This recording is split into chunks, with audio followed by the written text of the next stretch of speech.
যুক্তরাজ্যে সাধারণ নির্বাচন আজ। নির্ধারিত সময়ের কয়েক মাস আগেই দেশটিতে অনুষ্ঠিত হচ্ছে নির্বাচন। প্রায় ১.৫ মাসে নির্বাচনী প্রচারণা শেষে দেশটিতে স্থানীয় সময় সকাল ৭টা থেকে রাত ১০টা পর্যন্ত অনুষ্ঠিত হবে ভোট গ্রহণ।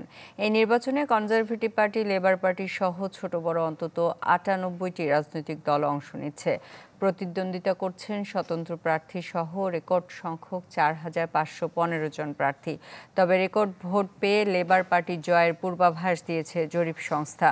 জনমত প্রতিষ্ঠান সার্ভেশন বলছে ১৯৯৭ সালে টনি ব্লেয়ারের রেকর্ড ভাঙতে যাচ্ছে লেবার পার্টি।